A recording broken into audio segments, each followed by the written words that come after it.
Hola, bienvenidos a IFM Noticias Al Momento. Esto es lo que está ocurriendo en los momentos de coyuntura, lo que pasa en el país en este momento. Lo vamos a analizar aquí en IFM Noticias. Y en IFM Noticias tenemos a Carlos Alonso Lucio, quien es uno de los líderes más importantes para la opinión justo en estos momentos, por muchas de las cosas que vamos a descubrir en los siguientes minutos. Carlos Alonso, desde Bogotá, muy buenos días, bienvenido a IFM Noticias. Muy buenos días y es una alegría estar en IFM Noticias contigo y con toda la audiencia.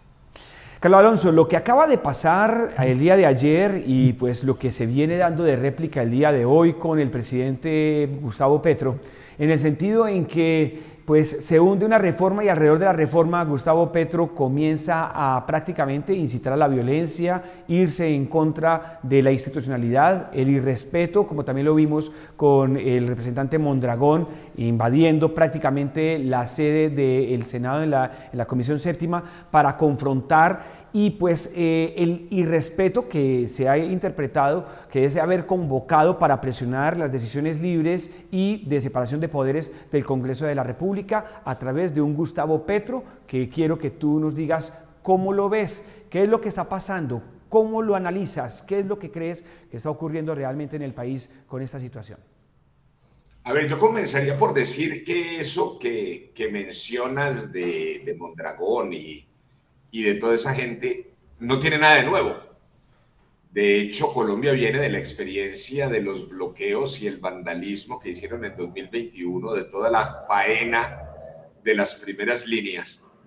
Luego, que su actitud sea de irrespeto, una actitud realmente lumpen contra la sociedad y en el manejo de lo institucional, eso viene siendo desde hace rato y además es uno de los elementos que más indignan y desconciertan al país, porque de todas maneras esas nunca habían sido las maneras del manejo institucional, ni lo pueden ser de una institucionalidad democrática. Ahora, el nuevo invento que acaban de poner sobre la mesa sí es de la más clara estirpe autoritaria. ¿Cómo así que negarle al presidente, a un gobierno o a un presidente, no los llamemos Gustavo Petro, a cualquiera, negarle una iniciativa de ley, lo califiquen ellos de bloqueo institucional? Eso es lo más antidemocrático del mundo. Entre otras cosas porque desconoce la esencia misma del trabajo de un cuerpo legislativo. Legislar es aprobar leyes de la misma manera que es desaprobarlas. Tan legítimo es el sí como el no en el ejercicio legislativo. O eso sería como decir que las leyes que se presentan en el Congreso son intocables, inmodificables por excelencia. La Corte Constitucional misma ha dicho que el trabajo del legislativo no es el trabajo del notario y que tiene la posibilidad de modificar, de transformar, por eso se llama debate parlamentario. Luego, la tesis de que haberle negado un proyecto de ley en cualquier etapa de su desarrollo legislativo, en este caso en la Comisión Séptima del Senado, y decir que eso es equivalente a un bloqueo institucional es de locos. Desde el punto de la democracia es inadmisible, impresentable, inconcebible. ¿Por qué no más bien, y vale la pena que nos preguntemos en el país y que se lo pregunte, me encantaría que lo respondiera Gustavo Petro, ¿por qué no le parece más bien que la omisión, la negación de realizar la investigación por parte de la Comisión de Acusaciones al juicio político, a la violación de los topes, eso sí que es por excelencia un bloqueo institucional? Y si quieren lo discutimos. Es decir, la diferencia, la pregunta es negar una ley de iniciativa del gobierno, ¿es bloqueo institucional, sí o no? O más bien, que la Comisión de Acusaciones se niegue a darle trámite y adelantar una investigación como contra el presidente de la República, cuando la Constitución de la Constitución colombiana, como cualquier constitución democrática, dice que el presidente es responsable ante la ley y que está obligado cumplir con la Constitución y la ley y que cuando no la cumple debe ser juzgado. Y a punta de corrupción, la comisión de acusaciones se ha negado sistemáticamente contra las evidencias que conoce la sociedad a desarrollar su obligación de presentar el informe de la investigación. Eso sí es bloqueo institucional. Pero como eso va en función de la impunidad en favor de Gustavo Petro, entonces ahí sí nadie de ellos habla absolutamente nada. Creo entonces que es un primer elemento de reflexión y es cuál es el verdadero bloqueo institucional que está viviendo el país. Sin lugar a dudas es el bloqueo a la justicia a la cual debe someterse el presidente de la República cuando viole la Constitución y las leyes. Una cosa es, pues se han perdido las formas, se está violando la separación de poderes. Yo le he leído mucho a usted cuando de pronto lo califica al presidente como que está no solamente saltando, sino que tiene algunos vicios como si quisiera emular gobiernos totalitaristas, con unas visiones totalitaristas, no quisiera yo llamarlas dictatoriales, pero para la gente común es como si el presidente estuviese buscando sentarse como dictador. ¿Usted lo considera de esa manera? ¿Considera que lo que está buscando es una forma de generar unas crisis o de convocar al pueblo, pero para buscar una permanencia de la ideología en el tiempo? No, es que fíjate que yo sí llamo eso con toda claridad zarpazos dictatoriales. Porque es que yo no puedo olvidar. Primero que tenemos la experiencia de la dictadura venezolana al lado, que ha sumido durante 25 años en una tragedia y en un abismo a esa sociedad. Y tampoco puedo olvidar que Gustavo Petro es amigo y protegido de esa dictadura. No, y no puedo olvidar que uno de sus grandes líderes es Hugo Chávez, es decir, eso es absolutamente claro. Entonces, a ver, sí, te estamos escuchando perfectamente, sí. Perfecto. Entonces son elementos que no puedo olvidar de ninguna manera, porque están allí como referente clarísimo. Lo he venido advirtiendo, hay que tener muchísimo cuidado con que no vayan a repetir la dosis de violencia y desestabilización del 2021, cuando a punta de vandalismo y bloqueos paralizaron al país durante casi 2 meses, a sabiendas además de que ese evento conmocionó al país y determinó en buena medida lo que ocurrió en las elecciones de 2022.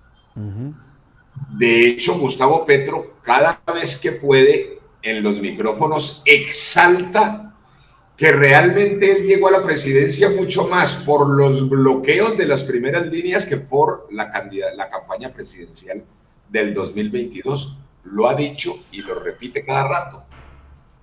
Entonces ellos van a pensar que si esa fue la estrategia que les funcionó en el 2022, pues van a repetirla en el 2026, con el agravante de que a propósito de esa mentirosísima paz total, ya todo el mundo reconoce el deterioro de la seguridad del país y el crecimiento exponencial del control territorial de organizaciones criminales en distintas regiones. Luego es elemental entender que hoy la posibilidad de bloquear al país, como lo hicieron en el 2021, es muchísimo más clara y factible. Claro, porque tiene toda la institucionalidad, tiene el gobierno, tiene el dinero público que lo está utilizando. O sea, se notó ayer, por ejemplo, con las marchas, con todo lo que se pagó, desde tarimas hasta un montón de cosas, que además tampoco se había visto eso, Carlos Alonso, que un gobierno fuera quien convocara marchas. No, es que ese punto que tocas es inconcebible. Yo me ponía a pensar algo tan elemental como cuántos miles de millones de pesos se gastaron ayer transportando gente desde el Cauca, cientos de chivas, buses de distintas regiones de Colombia, poner esa gente a rodar por todo el país, por esas carreteras horas enteras. Además, gastando los precios que significa eso en transportes, gasolina, comida, todo eso. Para venir a oír esa perorata, ese discurso de tercera, incoherente, deshilado, absurdo, con dineros nuestros. Públicos. De los impuestos de los colombianos. Dinero que la gente trabaja en contra de los empresarios, que son los que pagan, además. En un momento en que no hay plata para la salud y estamos viendo cómo el sistema colapsa. Las filas interminables de la gente rogando por sus medicamentos y les dicen que no. La gente esperando las citas médicas, los enfermos con enfermedades crónicas graves, sin medicamento y sin tratamiento. Y esta gente quemando la plata en unos actos de vanidad y de estupidez. Y no hay plata para pagar los subsidios, es decir, han venido advirtiendo los riesgos de un apagón. Y resulta que esta gente despilfarrando, cuando uno mira, como circuló ayer en los medios de comunicación y en las redes sociales, que hace unos pocos días Gustavo Petro firmó un contrato por 57,000 y pico de millones de pesos con el CRIC, con los indígenas del Cauca, con las guardias indígenas, las milicias del Cauca, con dineros nuestros, exactamente para hacer este tipo de cosas, y además para que se la roben, porque la corrupción de esos dineros es descomunal. Esos dineros que les dan a las guardias y a las milicias indígenas, sobre eso no puede poner el ojo la Contraloría, ni puede poner el ojo ningún organismo de control. Así es. Y resulta que eso de cara al país y no pasa nada. Entonces eso sí es dictatorial, eso es abusivo, eso es de todo. Llegaron en chivas y en camionetas blindadas, Carlos Alonso. Ayer llegaron, Carlos Alonso, centenares de personas desde el Cauca, pero además repartieron gente por todo el país y aún así, pues no alcanzaron a tener 100,000 personas en las calles frente a una supuesta movilización en donde dio un día cívico y solo empleados del orden central son más de 800,000, a 1,000,000 con contratistas, y no alcanza a mover entonces ese resto de personas. ¿En dónde está la base para tener después 13 millones que necesita para una consulta popular? No, ¿dónde están los 350,000 de FECODE? De hecho, yo creo que fue muy evidente la molestia y el desagrado con que Gustavo Petro pronunció el discurso de ayer. No solamente que no hilaba, inclusive mucha gente tuvo la percepción de que podía estar borracho. A mí me parecía mucho más que era tremendamente desagradado con el resultado de la movilización. Él había prometido 3 días antes que iba a ser la movilización disque más grande de la historia del país. Con eso amenazó a los colombianos, diciendo que iba a ser, repito, la movilización más grande de la historia. Y resulta que no. Y no solamente no fue una movilización de las proporciones de ellos, sino que de hecho el diseño con que organizaron en la Plaza de Bolívar se comieron más de la tercera parte entre cómo pusieron la tarima y cómo pusieron una serie de cercos de organización y distribución de la gente en la plaza. Pero además era evidente que la marcha de Icopor era una marcha de Icopor absolutamente prefabricada, artificial, artificiosa. Y como buena marcha de Icopor, eso tuvo ambiente de Icopor. De tal suerte que Petro y la marcha nunca conectaron. Uno lo veía pedalear y pedalear, intentar arrancar un aplauso, despertar algún sentimiento, y eso no lo pudo hacer. A lo último uno vio que interrumpió el discurso de un momento a otro como tirando la toalla, es decir, como cuando el boxeador tira los guantes en la lona. Porque eso no despertó absolutamente ningún entusiasmo. Y cómo, es decir, despertar entusiasmo en una marcha prefabricada de Icopor es una cosa muy difícil. ¿Fue un fracaso en su opinión, fue un fracaso el día de las marchas de ayer? Al punto que no me sorprendería que ellos echen para atrás el cuento de la consulta popular. De hecho, es muy importante advertir, y esto para que le hagas el seguimiento periodístico que trabajan ustedes muy bien, mira que inmediatamente cuando ellos evalúan el fracaso real de la movilización, en cuanto a la distancia inmensa que hay entre lo que ellos habían prometido y lo que realmente ocurrió, que inmediatamente acudieron a la figura de pedir la apelación del proyecto de ley a la plenaria del Senado. Técnicamente, ¿qué ocurre? Cuando ellos piden la apelación, pues evidentemente tienen que desmontarse del tema de la consulta, porque ¿qué sentido tiene apelar y a su vez entrar en consulta? Es decir, la apelación es el reconocimiento de que hay un procedimiento y que es un procedimiento consignado en la ley quinta, que es el reglamento del Congreso, y que han debido de advertirlo desde el principio. Es decir, mire, además, porque lo conducente es eso.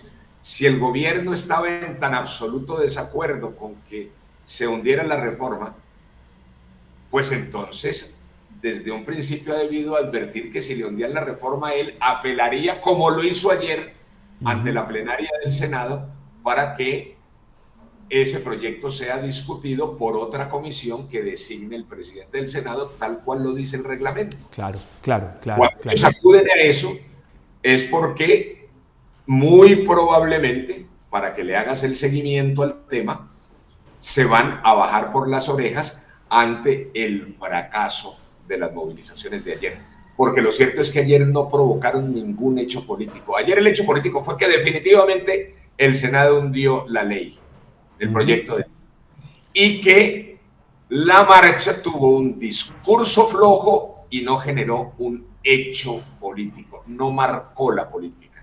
Y eso lo tienen que estar evaluando ellos. Luego ellos van a intentar bajarse por las orejas. Ya les ha pasado, ¿no? Intentaron hacer lo mismo para presionar a las Cortes en su momento con la elección de la fiscal, que el país no lo olvida. Pero esto además lleva a una reflexión y le hago una pregunta muy directa.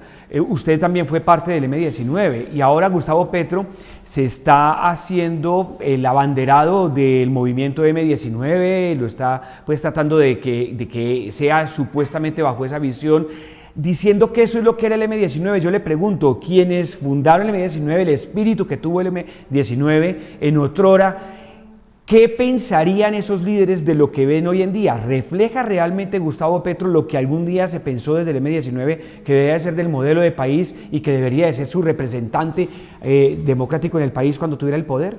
¿Cree que es Gustavo Petro el fiel reflejo de lo que aquellos en su momento que inspiraron ese movimiento quisieron y al llegar al poder, cree que este es el representante del M-19?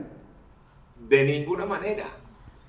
Es evidente, a ver, creer, por ejemplo, que un Carlos Pizarro, un Álvaro Fallado, un Jaime Bateman hubieran estado de acuerdo además con ese talante. A ver, ¿qué pensaría Bateman de ver a Gustavo Petro comparándolo con Armando Benedetti? Pues es que esos sí son el agua y el aceite, eso no tiene nada que ver lo uno con lo otro. Pero además hay una clara y evidente distorsión de la historia y del significado del M-19. Cuando Gustavo Petro manosea esos símbolos, siempre lo hace con el fin de ofender y de hostilizar a alguien.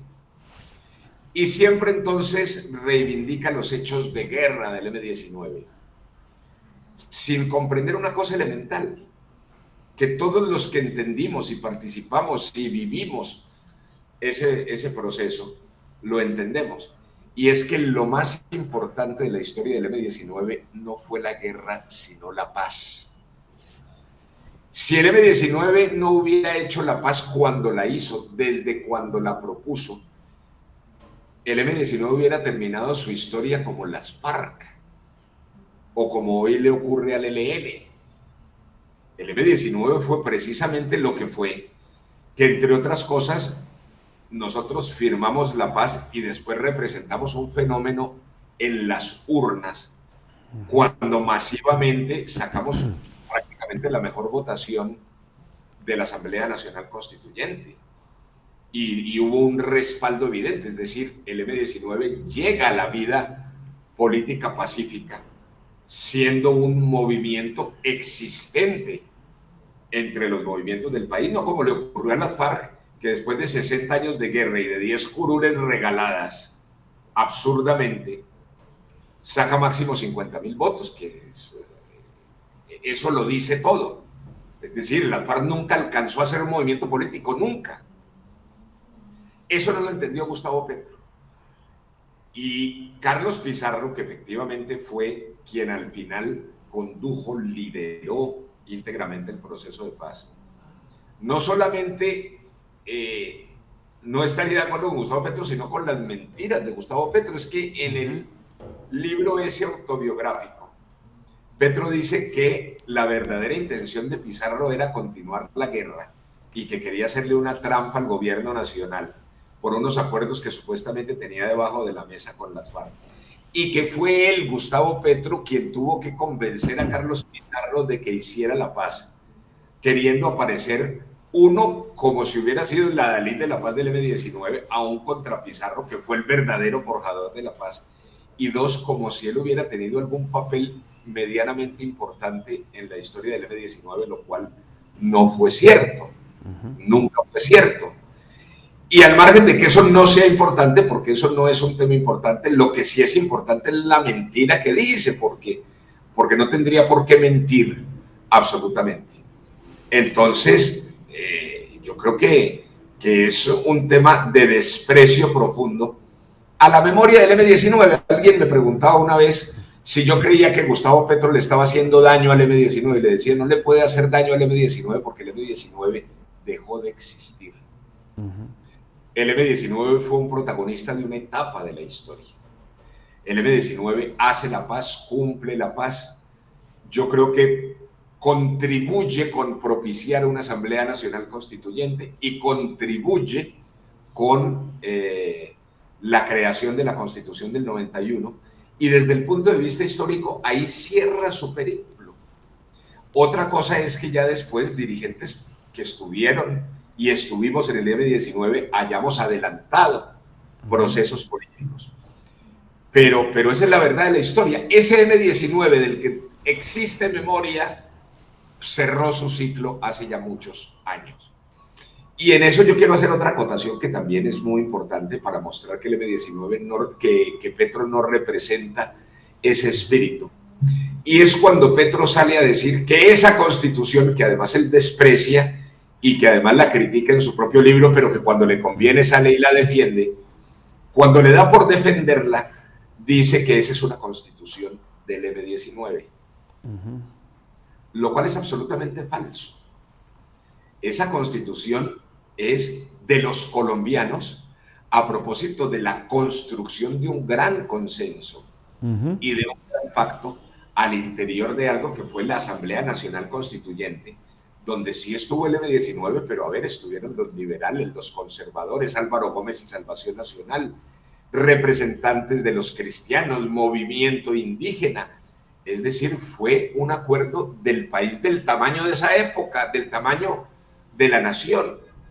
Luego intentar, a fuerza de distorsión y de palabrería, apropiarse de una constitución le hace un tremendo daño, porque las constituciones son importantes cuando son de todos, no cuando un grupo intenta volverla el manifiesto de un partido.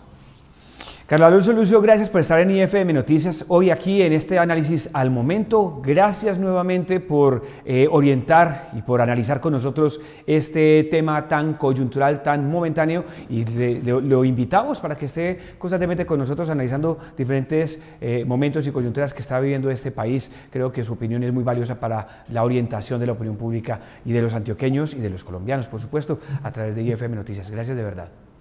Con mucho gusto y un gran abrazo. Además, un abrazo a todos los antioqueños que son personas, yo los admiro mucho y los respeto mucho. Muy bien, mil gracias también a ustedes por estar pendientes. Esto es lo que está ocurriendo al momento, la coyuntura política, la coyuntura de país, analizada aquí, al momento, en IFM Noticias. Hasta luego.